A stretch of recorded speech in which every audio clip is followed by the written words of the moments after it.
Assalamualaikum, welcome to Hello Hola Bonjour Shao Session 1. I am Tasin.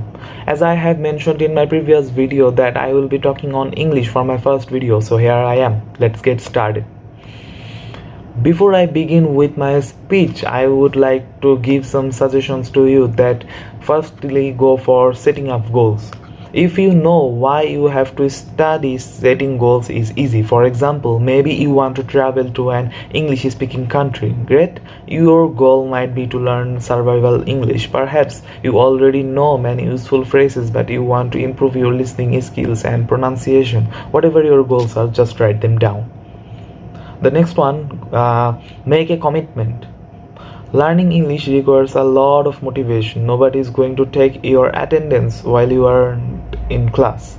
So if you are sure you are ready to begin studying, make a commitment. Make it sure. The third one, have fun learning English. The things we do best in life are the things we do enjoy doing. If you are not having fun while learning English, you are not doing in the appropriate way. You cannot be a serious student who has fun at the same time. Make up your own rewards program to give yourself incentives to stay on task. Now I would like to suggest you all of you guys to study a balance of 4 key skills, which are listening, speaking, reading and writing.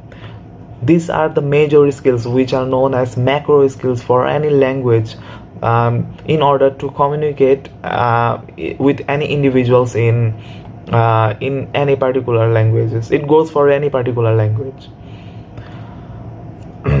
I have divided these 4 skills into 2 groups. Listening and reading goes for the input, and speaking and writing goes for the output. It's that simple. It works. If you guys are familiar with the computer, you guys may be aware how this works.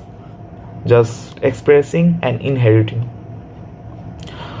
So first of all, you guys may question that how to learn listening. First of all, listen to radio. No, not in the Bengali one. Listen, go for the English one and listen to radio channels, and watch English TV, watch English language movies, and use internet listening resources.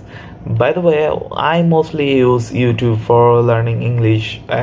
When you will watch a video on English in YouTube, you will get a clear overview that who is making the video, what he is trying to explain, which words he is using, and how you will use this in your life.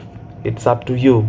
You have to make a good utilization that what you are inheriting and how you are implying on your life. The next one, how to learn speaking and about pronunciation. First one will be talk to yourself. Yes, talk about anything and everything. Do it in the privacy of your home. If you can do this at first, try reading out loud until you feel comfortable hearing your own voice in English. Second one, record your own voice. This might feel very uncomfortable, but it will help you to find your weak pronunciation points. Listen to yourself a few days later. Which sounds do you have a difficulty hearing? Must have a proper understanding that you are clear what you have, what kind of problem you have faced, and now you are done. The third one will be recognize that teachers are trained to understand you. When you get out into the real world, average people will have a more difficult time understanding you unless you practice speaking slowly and with proper pronunciation.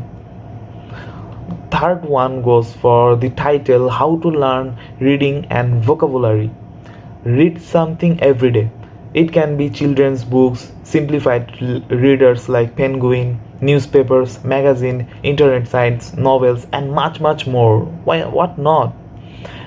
Read what interests you. Remember that you learn better when you are having fun. As I have said you guys earlier, read at the appropriate level. You want to learn new vocabulary, but you also want to understand what you are reading. If you are looking up every word, the reading is too difficult. Review who what, where, when, why for each story you read. You can do this for almost any type of reading. Who is it about? What happened? When did it happen? Why did it happen? When did it take place? This is usual when you have no comprehension questions to answer. You can write or speak your answers. And always have an English dictionary nearby. It is bad habit to always rely on a translation or dictionary or electronic dictionary. Think of your English to English dictionary as your real lifeline. Use online dictionaries when you are using the internet, like keyboard online dictionary, but must use a dictionary. And I would also suggest you that go for recording vocabulary in your personal dictionary. Keep this notebook separate from other work.